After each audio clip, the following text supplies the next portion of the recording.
Bienvenidos a su materia de conceptos estructurales.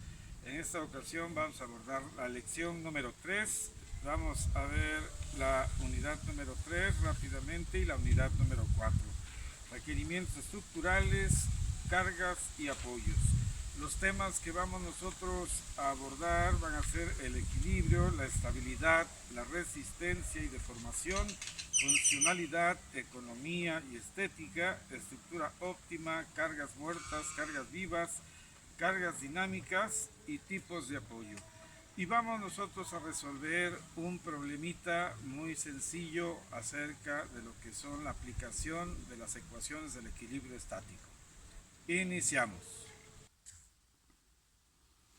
Bien, esta es materia de conceptos estructurales. Estamos en la lección número 3. La unidad que vamos a abordar van a ser la 3 y la unidad número 4. Vamos a hablar acerca de los requerimientos estructurales, cargas y apoyos. Los temas a los cuales nos vamos a abocar van a ser el equilibrio y la estabilidad, la resistencia y deformación, la funcionalidad, la economía y estética. Vamos a hablar también de lo que es estructura óptima, cargas muertas, cargas vivas, cargas dinámicas, tipos de apoyo y vamos a ver un problema sencillo acerca de la aplicación de las tres ecuaciones del equilibrio estático en un sistema de cargas, en un análisis de una viga estáticamente determinada o isostática. Bien, vamos a iniciar, jovencitos, y bueno, el objetivo de este tema es que el alumno identifique los conceptos de equilibrio y estabilidad de las estructuras, así como el concepto de resistencia, deformación, funcionalidad, economía, estética, estructura óptima, cargas muertas, cargas vivas, cargas dinámicas, tipos de apoyo y vamos a ver también acerca de la aplicación de las tres ecuaciones del equilibrio estático en el análisis de una viga estáticamente determinada. Bien, entonces vamos a comenzar, vamos a iniciar diciendo que a la estructura se le considera como la distribución y el orden de las partes de un todo. El todo puede tratarse de la distribución y el orden de las partes principales de un edificio o de una casa-habitación, así como también de la armadura o base que sirve de sustento a la construcción. El objetivo de las estructuras consiste en determinar las dimensiones y las características de los elementos de la estructura para que ésta cumpla cierta función con un grado de seguridad razonable, comportándose además satisfactoriamente una vez en condiciones de servicio. Debido a estos requisitos es preciso conocer las relaciones que existen entre las características particulares de los elementos de una estructura en cuanto a dimensiones, refuerzos, etc. Las cargas que deben soportar y los efectos que dichas cargas producen en la estructura. Bien. Vamos a hablar un poco acerca del equilibrio. Bien, se dice que una estructura está en equilibrio cuando la suma de todas las fuerzas que actúan en ella es igual con cero.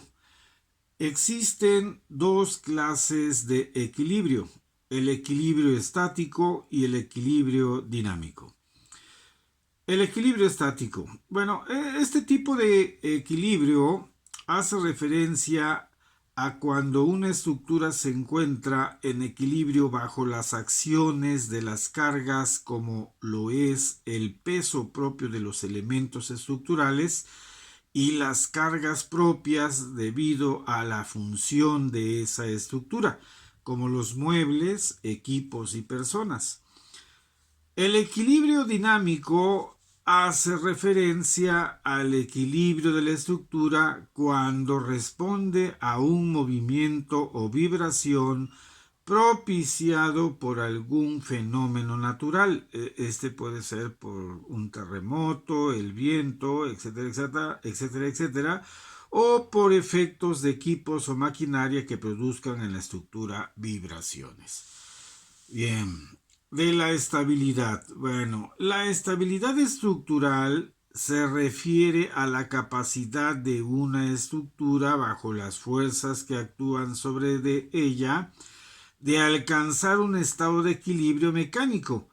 Las combinaciones de fuerzas o acciones bajo las cuales una estructura no es estable se denominan inestabilidades. Bien, aquí tenemos unos croquis de lo que podríamos llamar una estructura estable y otro croquis de lo que podemos llamar una estructura inestable. Bien, aquí nos estamos dando cuenta que entre más obviamente esta parte, ¿verdad?, de lo que es la estructura se va alejando de la base de apoyo, bueno, pues la fuerza que debe de concentrarse en el centro de gravedad se va desplazando hacia la derecha, y si se sale obviamente de la base, ¿verdad?, del área de la base, pues automáticamente esta estructura podría voltearse, entonces es inestable, ¿verdad? Ok, vamos a hablar ahora de la resistencia y deformación.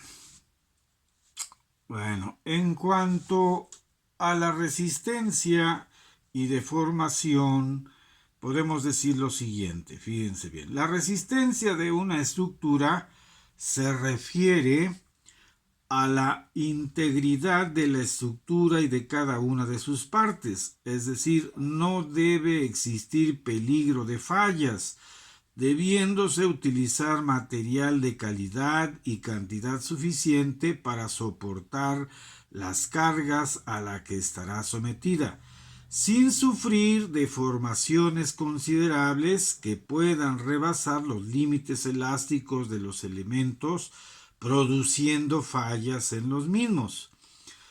Acerca de la funcionalidad, podemos decir que la funcionalidad de las estructuras se refiere a que las estructuras deben cumplir con lo previsto en la etapa de proyecto, facilitando el buen funcionamiento y no ser una limitante al respecto.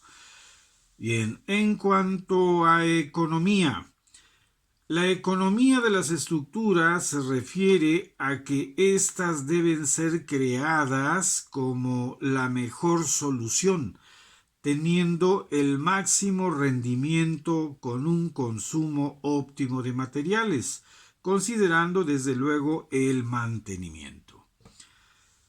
En cuanto a la estética, el arquitecto, al decidir el sistema estructural que considera más conveniente para expresar su concepto del edificio, impone sus postulados estéticos a la estructura.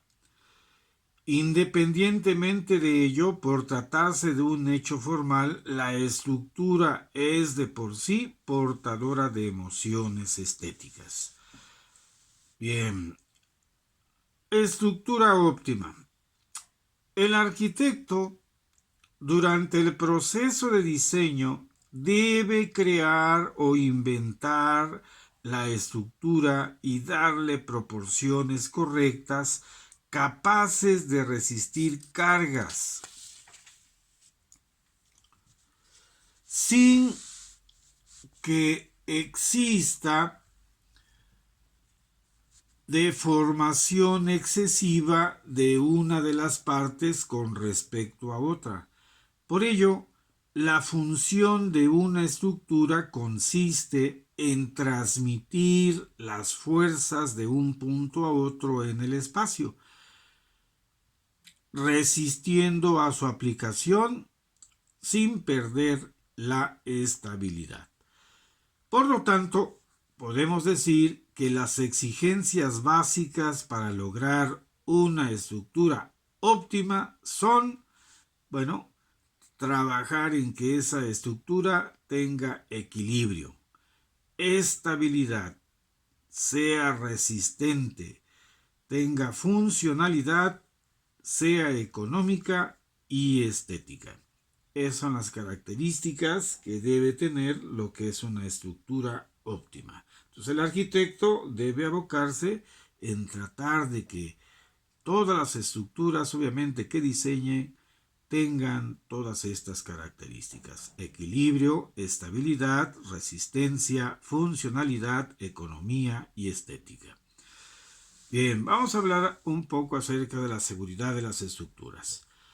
La resistencia en toda estructura y en cualquiera de sus miembros deben ser siempre mayor que la fuerza actuante en ella.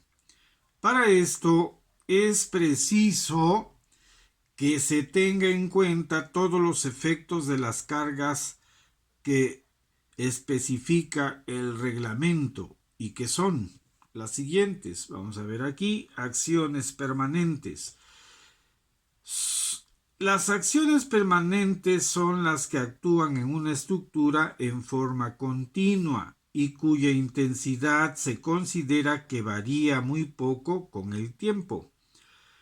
También tenemos otro tipo de acciones que se llaman acciones variables. Bueno, a este tipo de acciones son las que consideramos que actúan en una estructura con una intensidad que varía con el tiempo en forma significativa.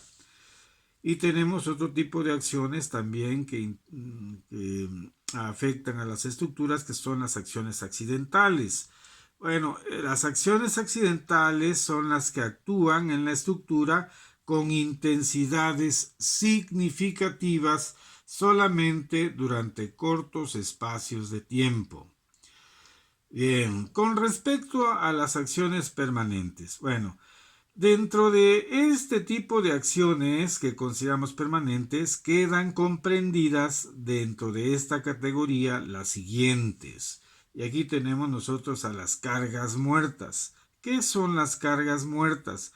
Bueno, pues las cargas muertas son debidas al peso de los materiales, estructura, instalaciones, pesos de equipos, que ocupen una posición fija y permanente en la construcción, y el peso estimado probable de futuros muros divisorios y otros elementos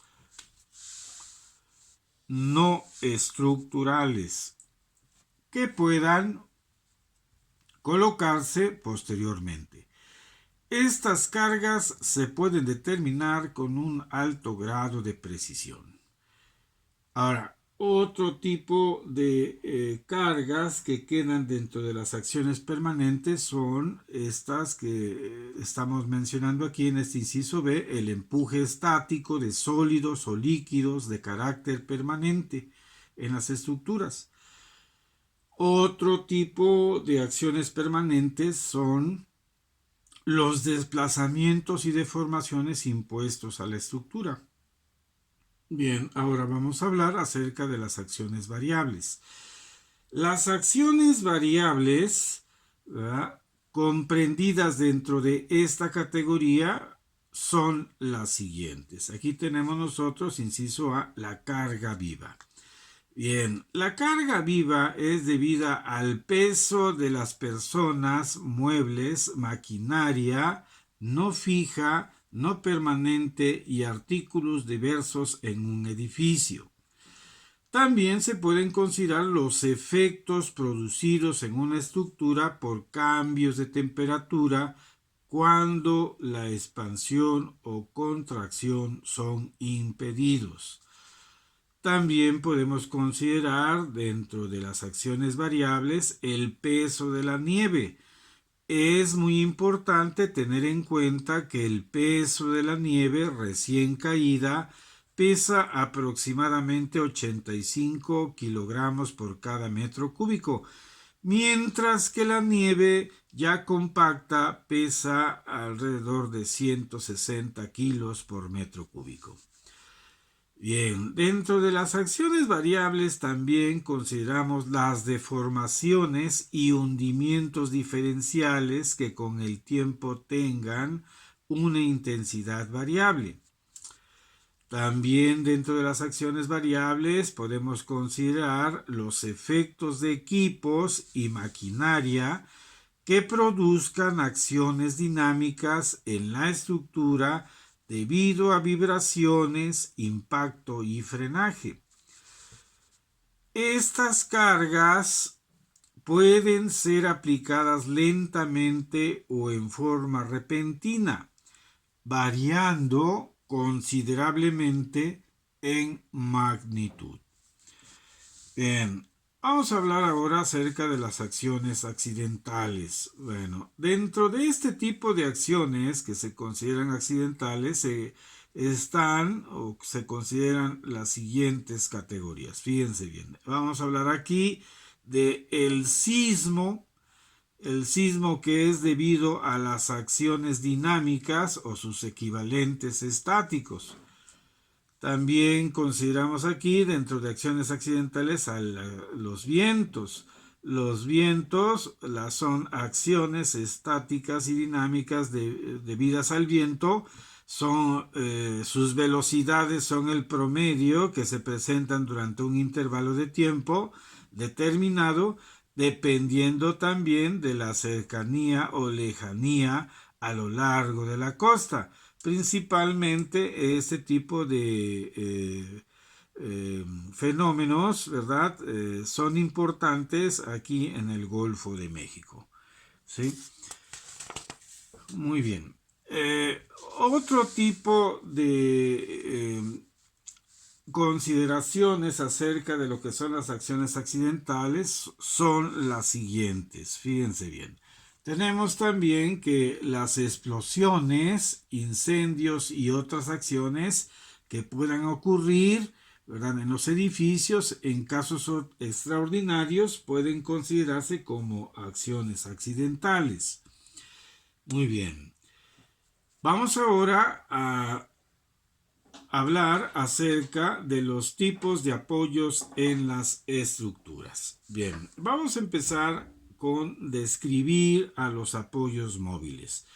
Fíjense bien, los apoyos móviles son aquellos que pueden desplazarse libremente en una dirección y que permiten además giro libre.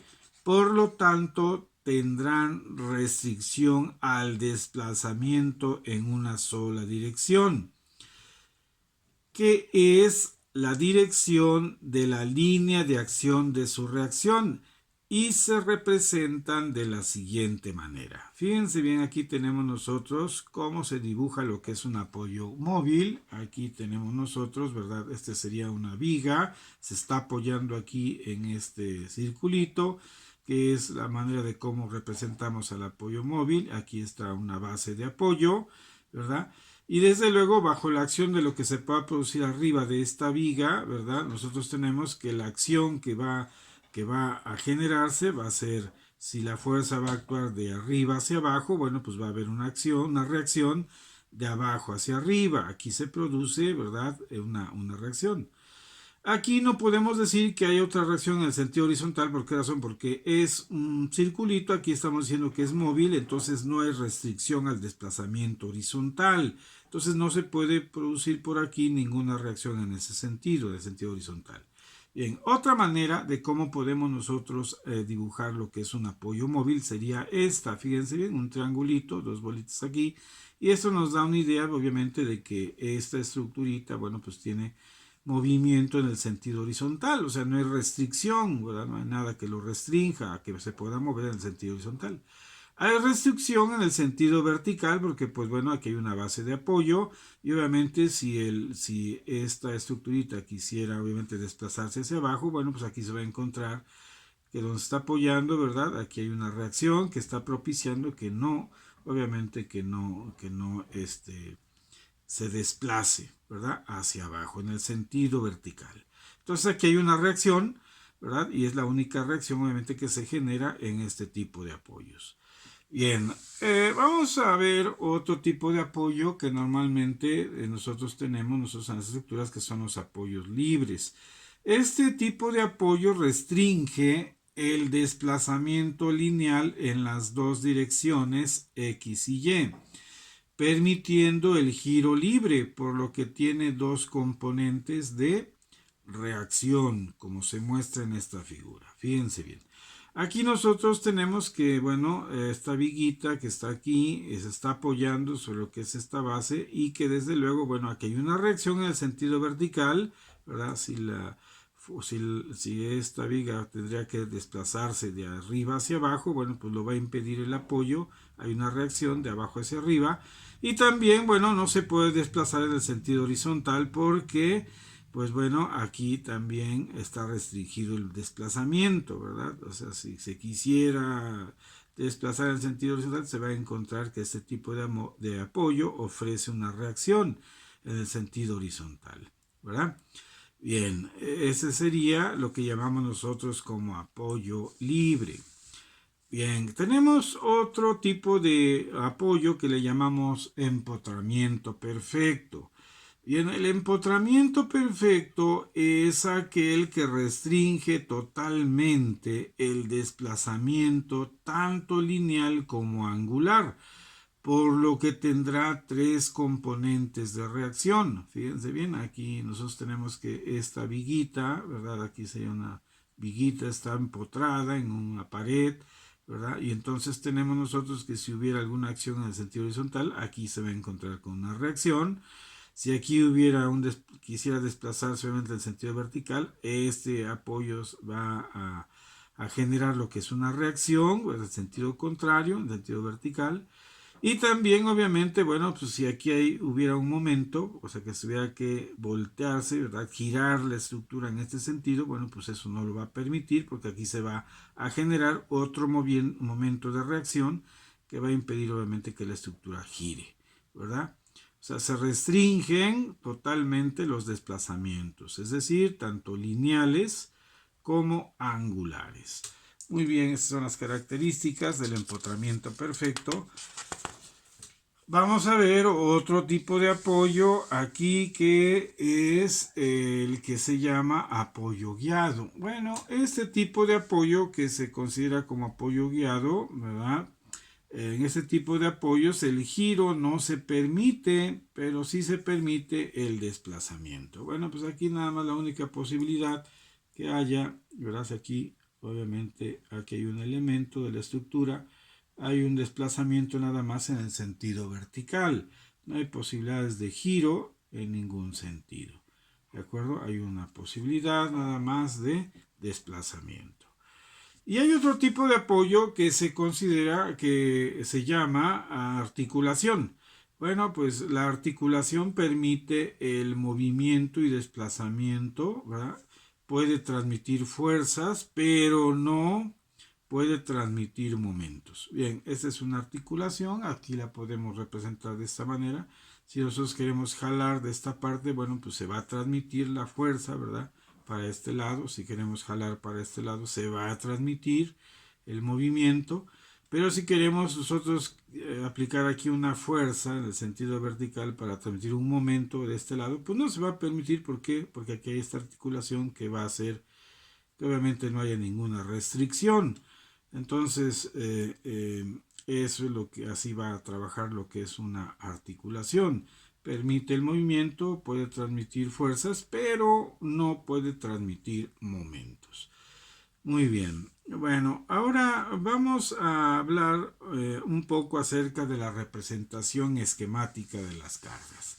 ¿Por qué es importante esto? Bueno, pues porque, fíjense bien, las cargas que actúan en una estructura se idealizan con el fin de que el análisis de dicha estructura sea posible de alguna manera sencilla y rápida, de acuerdo con las siguientes consideraciones. Fíjense bien, las fuerzas las podemos dividir en dos tipos, que son fuerzas concentradas o puntuales. Las fuerzas concentradas o puntuales son aquellas que actúan aplicadas en una longitud pequeña de la estructura en relación con su longitud total y se idealizan como aplicadas en un punto. Gráficamente las vamos a representar de la siguiente manera. Fíjense bien, aquí está una viga apoyada, ¿verdad? En estas partecitas. Aquí estamos viendo, ¿verdad? Está apoyando esta viguita aquí. Aquí tenemos un elemento en donde se está transmitiendo lo que es una carga. Aquí hay un peso, ¿verdad? Está transmitiendo aquí. Y aquí hay algo colgado y otro peso, ¿verdad? Que está transmitiendo otra carga en ese sentido. Bueno, para efectos prácticos, nosotros cuando analizamos una estructurita que es simple, que vendría siendo una viga, pues las podemos representar aquí así. El apoyo me va a estar, obviamente, va a estar determinado por esta fuerza, esta carga que yo estoy dibujando hacia arriba, es la reacción. Esta fuercita que está transmitiéndose aquí en este elemento, bueno, la puedo dibujar aquí, aplicada en este punto, así como una línea nada más. Y desde luego el peso que está colgando de este objeto, también lo puedo representar aquí así, por medio de una línea vertical, obviamente, ¿verdad? Y aquí hay un peso, ¿verdad? Aquí hay una carga aplicada. Y desde luego, bueno, en esta partecita aquí se estaría generando una reacción en este apoyo en el sentido vertical hacia arriba. Yo la representaría de esta manera. Esas serían reacciones, las voy a cancelar, les pongo aquí una diagonal para indicar que estas serían reacciones, ¿verdad? Reacciones aquí en el elemento. Bien, y estas, obviamente, estas flechas aquí, nada más así dibujadas, serían las cargas aplicadas en el elemento. Muy bien. Ok, ahora, las fuerzas distribuidas o repartidas, son aquellas que están aplicadas en una longitud considerable de la estructura con respecto a la longitud total de la misma. Estas cargas, a su vez, las podemos dividir de acuerdo a su ley de variación, siendo las más importantes las siguientes. Fíjense bien, aquí tenemos cargas uniformemente distribuidas. Bueno, este tipo de cargas que consideramos como uniformemente distribuidas, ¿verdad? Son aquellas que tienen una intensidad constante en toda la longitud en donde están aplicadas. Esquemáticamente las representamos por alguna construcción geométrica que nos dé idea de uniformidad. Por ejemplo, fíjense bien, aquí tenemos esta viguita, aquí están sus apoyos, aquí hay una serie de bultos que los ordenamos aquí de esta manera. Esta es la sección transversal, obviamente, de la viguita, es una sección transversal rectangular, ¿verdad? Aquí tenemos, ¿verdad? Y desde luego, bueno, pues ese tipo de cargas yo la puedo representar así. Este es un rectángulo, ¿verdad? Aquí están las cargas, ¿verdad? Es una carga uniformemente distribuida a lo largo de lo que es el elemento, así le llamamos. Esa es una manera de cómo representarlas, pero también otra manera simple de cómo representarlas serían estas. Fíjense bien, aquí están sus reacciones, ¿verdad? En los extremos. Y a la carga uniformemente distribuida la puedo yo dibujar así. O la puedo dibujar también así, ¿verdad? También así puedo dibujar una carga uniformemente distribuida. Bueno, hay diferentes autores utilizan diferentes formas de cómo representar estas cargas que se consideran uniformemente distribuidas. Bien, vamos a hablar ahora de las cargas uniformemente variables o triangulares. Fíjense bien, las cargas variables o triangulares son aquellas cargas cuya intensidad varía a lo largo del eje del elemento en función de la distancia, pero con una ley de variación lineal.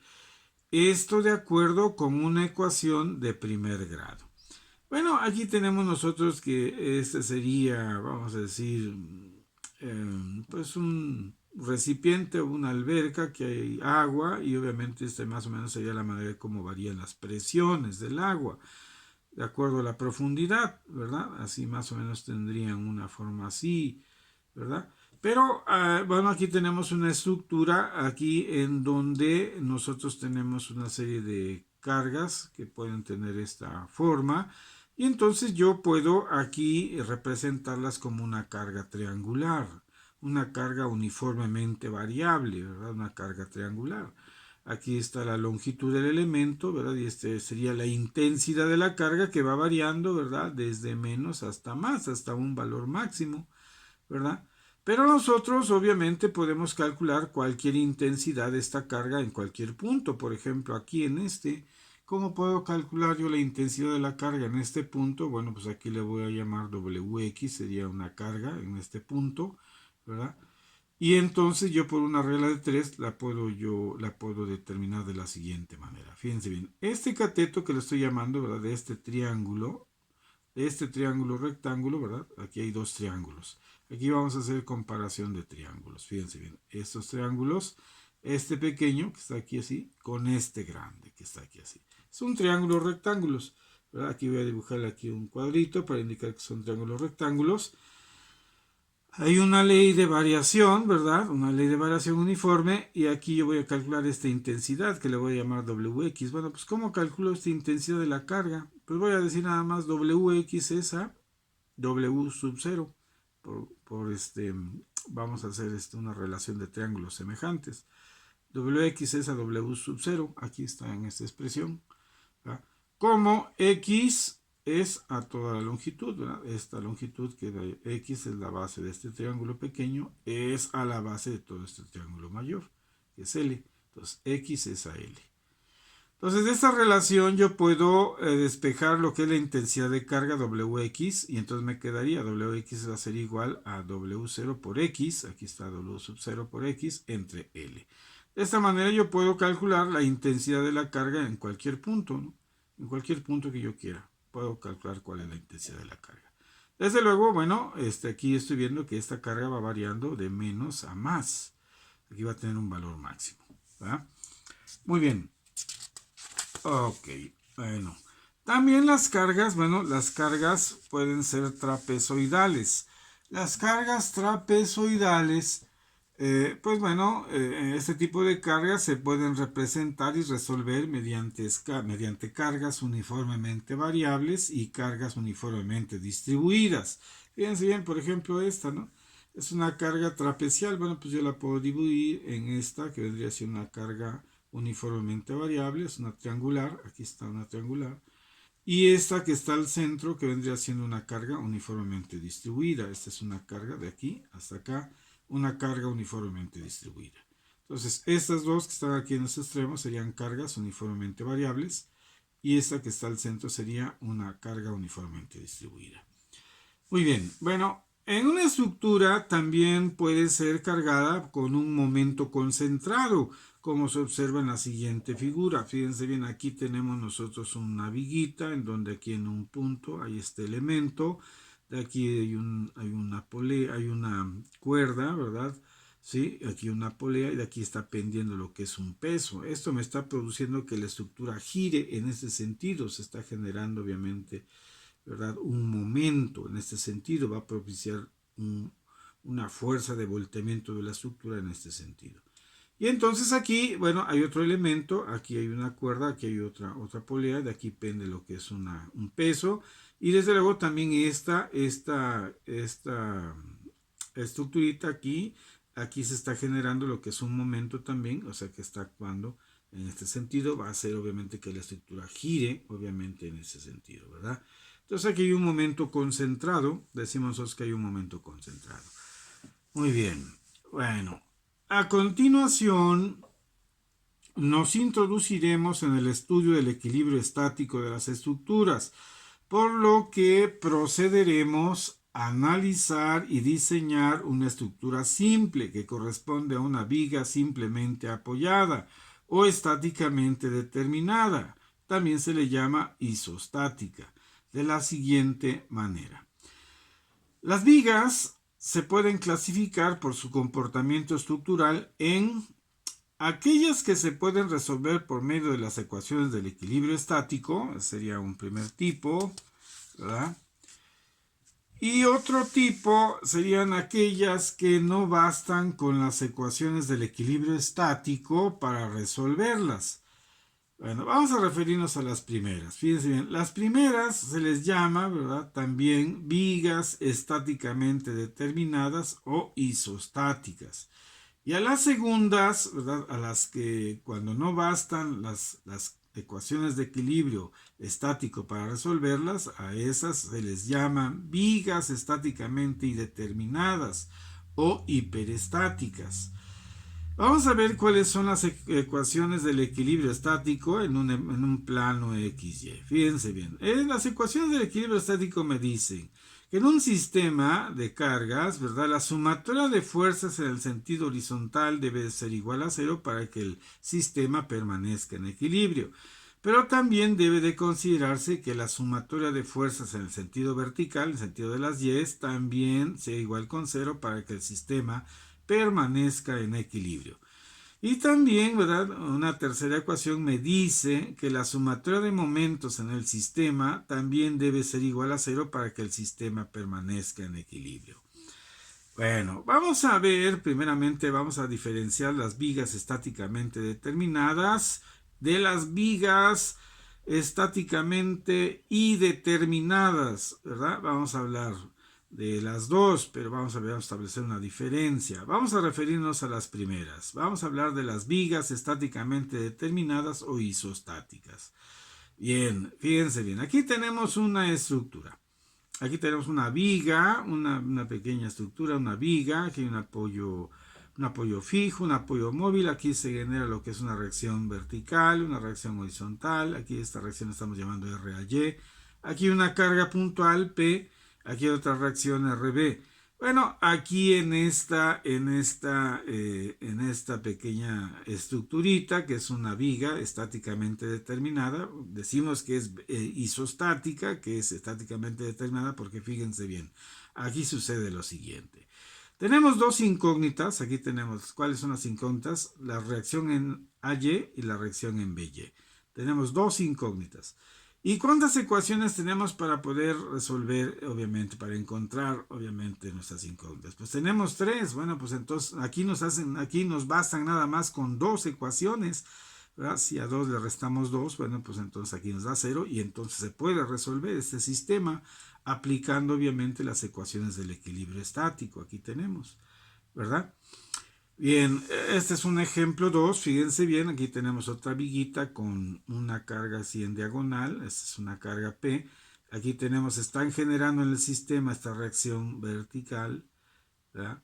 Esta reacción horizontal, aquí ya va a haber una reacción horizontal, ¿por qué razón? Porque aquí esta carga diagonal me va a generar una fuerza, ¿verdad? En el sentido horizontal y entonces aquí se va a producir lo que es una reacción, ¿verdad? Una reacción horizontal. Y entonces aquí voy a tener esta reacción horizontal que va a ser una incógnita, este va a ser otra incógnita, y esta reacción aquí me está produciendo también, ¿verdad? Otra incógnita. Entonces estoy hablando de tres incógnitas, 1, 2, 3, aquí están tres incógnitas. ¿Y cuántas ecuaciones tenemos para poder resolver ese sistema de incógnitas? Bueno, pues entonces aquí tenemos tres ecuaciones, entonces si restamos a 3, 3, pues nos da 0. Entonces sí se puede resolver con esas tres ecuaciones se pueden encontrar estas incógnitas, ¿verdad?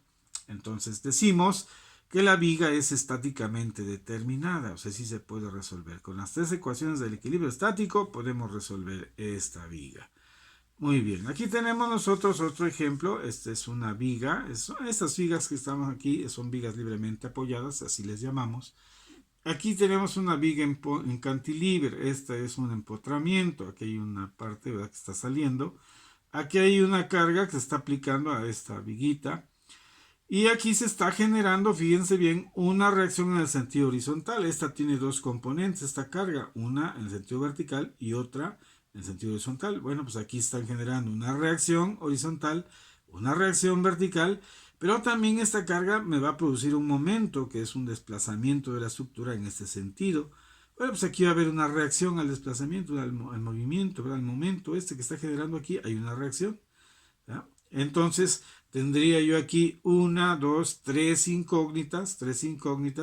¿Cuántas ecuaciones tengo para poder resolver esas? Bueno, tengo tres. Mientras el número de ecuaciones sea igual al número de las incógnitas, no hay problema, ¿verdad? O sea, tenemos que la viga se puede resolver y entonces la consideramos como estáticamente determinada. Pero vamos a ver ahora qué es lo que pasa con las vigas que son estáticamente indeterminadas o hiperestáticas, también así les llamamos. Fíjense bien. Bueno, pues este tipo de vigas estáticamente indeterminadas o hiperestáticas, ¿verdad? Son las siguientes. Fíjense bien, aquí tenemos nosotros un primer ejemplo. Fíjense bien, aquí tenemos un empotramiento perfecto, aquí tenemos una viga, aquí hay un apoyo móvil, ¿verdad? Entonces aquí, fíjense bien, tenemos nosotros que se están generando, aquí tenemos una carga, hay una carga diagonal, está generándose una carga vertical y una componente horizontal. Aquí hay una reacción horizontal, una reacción vertical, también hay una reacción al momento porque eso está produciendo que la estructura gire en este sentido. Aquí está produciendo lo que es una reacción en momento. Aquí, bueno, vamos a dibujar, se está produciendo también lo que es una reacción en el sentido vertical, que le vamos a llamar RBY, porque está sobre este eje que ya llamamos B. Y entonces fíjense bien cuántas incógnitas tenemos. Tenemos 1, 2, 3 y 4. 4 incógnitas. ¿Y cuántas ecuaciones tenemos para resolverlas? Pues tenemos 3 nada más. Entonces aquí hay una diferencia de 1. Entonces, por lo tanto, aquí ya no se puede resolver el sistema con las 3 ecuaciones del equilibrio estático. Ya no son suficientes. Entonces, aquí decimos que la viga es estáticamente indeterminada o de primer grado de hiperestaticidad. Así la llamamos, ¿de acuerdo? Esta sería una viga estáticamente indeterminada o de primer grado de hiperestaticidad. Ok. Vamos a ver aquí un segundo ejemplo. Tenemos un ejemplo 2. Aquí tenemos un empotramiento perfecto, otro empotramiento perfecto. Aquí tenemos la viga, tenemos una carga P. Y desde luego, bueno, aquí vemos que se va a generar en la reacción, aquí en el lado izquierdo, una reacción vertical, RAY. Hay una reacción en el momento. Esta carga va a producir, hacer girar la estructura en ese sentido. Entonces aquí hay una reacción de momento. Aquí tenemos que el apoyo me va a generar una reacción vertical en ese sentido, RBY, pero también esta carga me va a producir un momento que va a ser el volteamiento de la estructura en este sentido y obviamente aquí hay una reacción de momento. Entonces, ¿cuántas incógnitas tenemos? Tenemos 1, 2, 3 y 4. 4 incógnitas. ¿Cuántas ecuaciones tenemos nosotros para poder resolver lo que es nuestra ecuación? Pues tenemos una ecuación de sumatoria de fuerzas en el sentido vertical y sumatoria de momentos. Tenemos dos ecuaciones nada más. Bueno, pues entonces aquí la diferencia van a ser 2. Y esta viga decimos que es una viga estáticamente indeterminada o de segundo grado de indeterminación estática, ¿verdad? Así también la podemos llamar. Es una viga estáticamente determinada y como aquí la diferencia fue 2, bueno, es de segundo grado de indeterminación estática o de hiperestaticidad. Muy bien. Bueno, vamos a continuar y para la resolución de estas vigas se deben introducir otro tipo de ecuaciones, o sea, a estas vigas hiperestáticas cuando no es posible, ¿verdad? Que nosotros las resolvamos nada más con las ecuaciones del equilibrio estático, bueno, pues se deben introducir otro tipo de ecuaciones de compatibilidad y de deformación que sumadas a las anteriores, o sea, las ecuaciones del equilibrio estático, nos deben de dar las ecuaciones necesarias para resolverlas. Muy bien. Vamos a vamos a introducirnos en la resolución de un problema, ¿verdad? De una pequeña estructura y aquí vamos a hablar del diseño, vamos a poner aquí en un problema, diseñar una viga de madera para el claro y la carga mostrado en la siguiente figura, si se requiere que dicha viga tenga una sección transversal rectangular y si el esfuerzo permisible de la madera a tensión y compresión lo podemos considerar en 75 kilogramos por centímetro cuadrado. Entonces vamos a diseñar este elemento, esta viga de madera, calculando lo siguiente. Fíjense bien. En un inciso A vamos a calcular el valor de las reacciones RA y RC. Ahorita vamos a ver la figura Vamos a ver cuál es RA y cuál es RC. Pero también vamos a calcular los valores de la fuerza cortante a lo largo de la viga y vamos a dibujar sus gráficas, ¿verdad? Eso es lo que vamos a hacer, ¿verdad? En esa viguita, en esa estructurita. Y también vamos nosotros aquí tenemos, vamos a calcular los valores del momento flexionante a lo largo de la viga y vamos a dibujar sus gráficas. Y finalmente, bueno, en un inciso D vamos a diseñar la viga considerando que se requiere una sección transversal rectangular en donde el peralte total de la viga sea igual a 2 veces la base, ¿verdad? Esa es la base. Bueno, el peralte total de la viga sea igual a 2 veces la base. Muy bien. Bueno, pues entonces tenemos aquí nosotros nuestro problemita. Aquí estaría nuestra viga. Fíjense bien, aquí tenemos una carga uniformemente distribuida. Aquí tenemos un apoyo móvil. Aquí tenemos un apoyo fijo. Aquí tenemos otra carga puntual que sería de 300 kilogramos.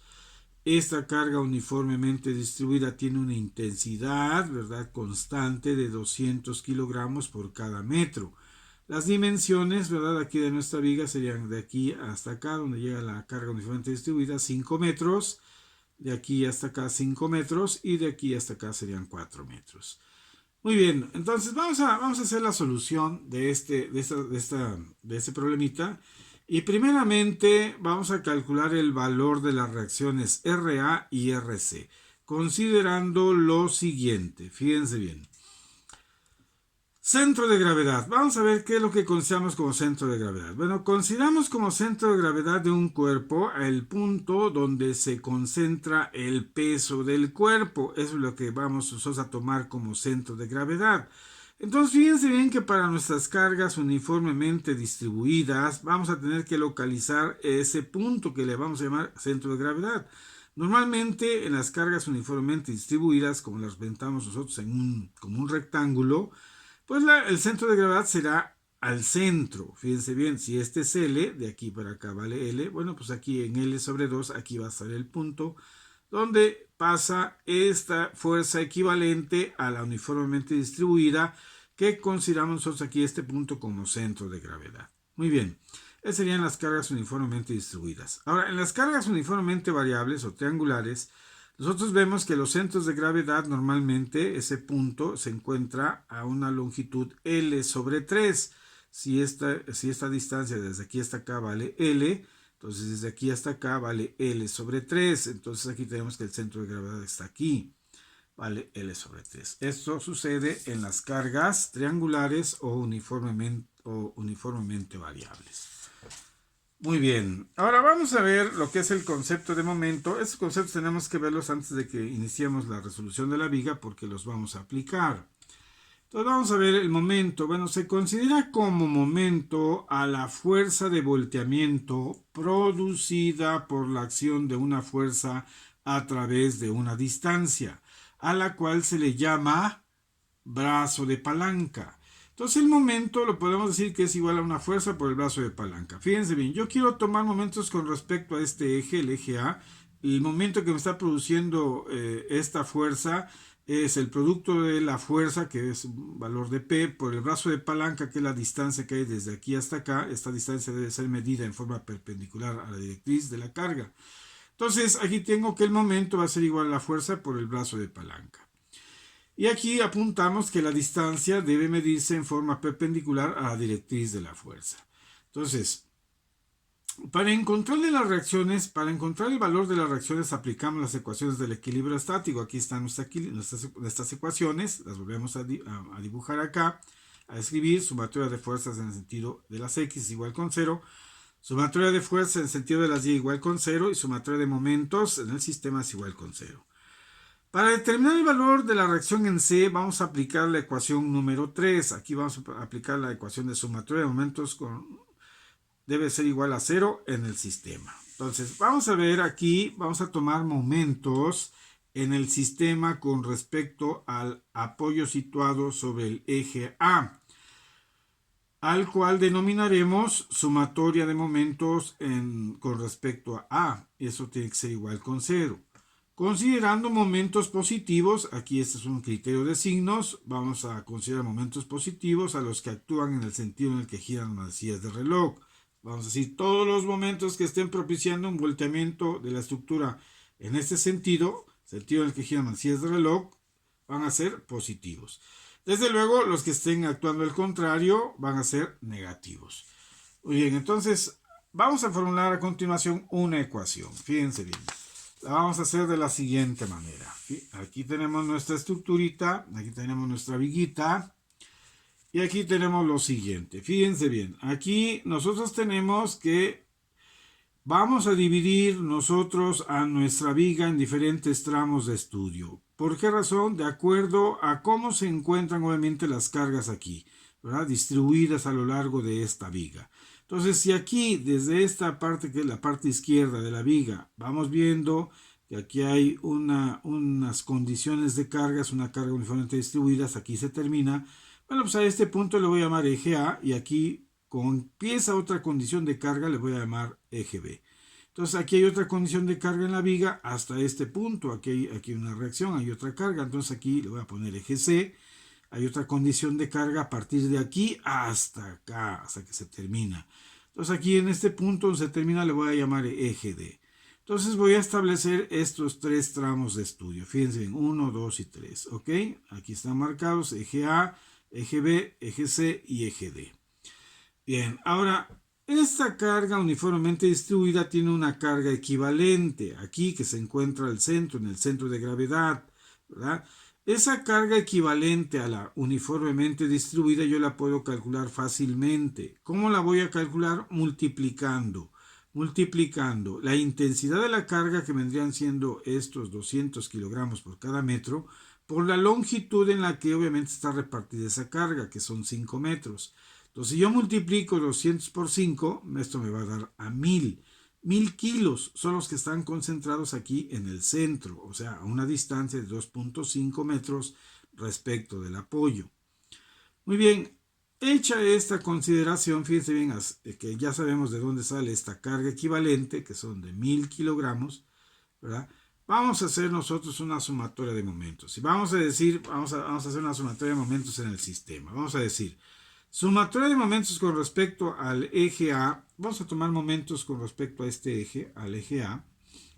Tienen que ser igual a 0 para que el sistema permanezca en equilibrio. Entonces vamos a ver qué cargas son las que me están produciendo un momento. Fíjense bien. Vamos a hacer un recorrido de izquierda a derecha. Empezamos de aquí. Desde luego aquí pasa la carga RA, está sobre el eje A. No hay brazo de palanca, por lo tanto esta carga, como el brazo de palanca vale 0, pues no me está produciendo momento. RA no me produce momento. Entonces continúo y veo que la carga que sí me va a producir momento es esta carga equivalente a la uniformemente distribuida, que vale 1000 kilos. Bueno, y me está produciendo un momento en el sentido en el que giran manecillas de reloj, entonces va a ser un momento positivo. Entonces voy a poner aquí positivo y voy a multiplicar la carga, que son 1000 kilos, por el brazo de palanca, que es la distancia que hay desde el eje A hasta la directriz de la carga. ¿Cuánto vale eso? 2.5 metros. Entonces multiplico a 1000 por 2.5 metros. Muy bien, otra carga que me va a producir momento es la reacción. Esta reacción me va a producir un momento en el sentido contrario al que giran las manecillas del reloj, sentido negativo. Por eso le pongo aquí signo negativo. Y va a ser el producto de RC, no conozco cuál es su valor, lo indico así, RC, por el brazo de palanca que viene siendo la distancia. Como estoy tomando momentos con respecto al eje A, voy a tomar la distancia con respecto a este eje y entonces la distancia que hay desde aquí hasta acá van a ser 5 más 5, 10. Entonces multiplico RC por 10. Muy bien, otra carga que me está produciendo momento viene siendo la de 300 kilos, esta puntal que está aquí. Entonces me está produciendo un momento en el sentido que gira hacia el reloj, va a ser positivo. Entonces pongo aquí positivo. Y el momento va a tener un valor de, voy a multiplicar 300 kilos por el brazo de palanca, que es la distancia que hay desde aquí hasta acá, hasta la directriz. Sería 5 más 5, 10, más 4, 14. Entonces serían 300 por 14. Aquí está. Multiplicamos esto. Y entonces aquí, como son todos los momentos que están presentándose en la estructura, entonces para que el sistema permanezca en equilibrio tienen que ser igual con 0. Entonces todo esto lo igualo a 0. Ya después hago mis operaciones. Aquí yo veo que 1000 por 2.5 me va a dar 2500. Menos RC por 10, pues aquí voy a poner menos 10 RC. 300 por 14 me van a dar más 4200 y las unidades del momento son kilogramos metro. Todo esto tiene que ser igual con 0. Reduzco términos semejantes y entonces sumo 2500 más 4200 me van a dar 6700 kilogramos metro. Menos 10 RC. Este pasa igual. Aquí. Y esto va a ser igual con 0. Bien. Ahora lo que voy a hacer es pasar esta 10 menos 10 RC para el otro lado y va a quedar 6700 kilogramos metro va a ser igual a 10 RC. Eso le doy vuelta, es lo mismo que tener 10 RC igual a 6700 kilogramos metro. Y aquí despejo RC y aquí va a quedar 6700 entre 10 y entonces mi reacción en C va a ser igual a 670 kilos. Hacemos un análisis de unidades, arriba tenemos kilogramos metro, abajo tenemos metro, se eliminan y me quedan kilos. Entonces RC, mi reacción en RC va a ser igual a 670 kilos. Muy bien. Ya tengo mi reacción en C, ahora vamos a calcular el valor de la reacción en A, para lo cual aplicaremos la ecuación número 2 que dice sumatoria de fuerzas en el sentido de las Y, tiene que ser igual a 0 en el sistema para que permanezca en equilibrio. Bien, entonces, en este sentido, ¿verdad? Vamos a sumar todas las fuerzas que se presentan en el sistema, considerando las fuerzas positivas, las que se dirigen hacia arriba, y negativas, ¿verdad? Y negativas, las que van hacia abajo, ¿verdad? Entonces van a ser positivas, las que van hacia arriba, y desde luego, bueno, pues las que vienen hacia abajo pues van a ser negativas. Las que van hacia abajo van a ser negativas. Y entonces vamos a formular otra ecuación. Fíjense bien aquí, nosotros tenemos sumatoria de fuerza en sentido vertical va a ser igual con 0.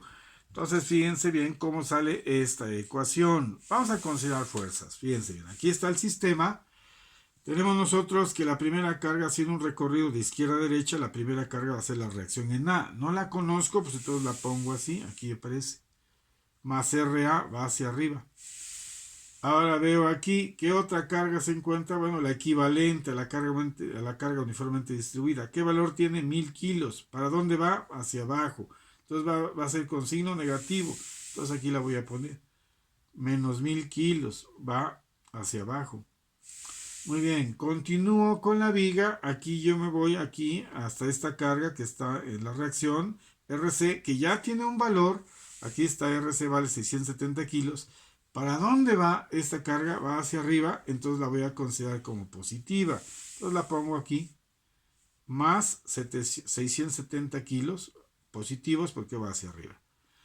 Y finalmente en el sistema yo me doy cuenta aquí que la última carga aquí es de 300 kilos, va hacia abajo, entonces va a corresponderle un signo negativo. Entonces aquí va a ser menos 300 kilos, va hacia abajo.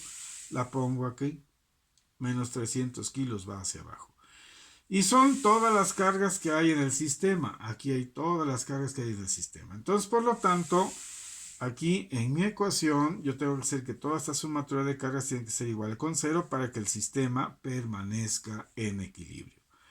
Muy bien, ok.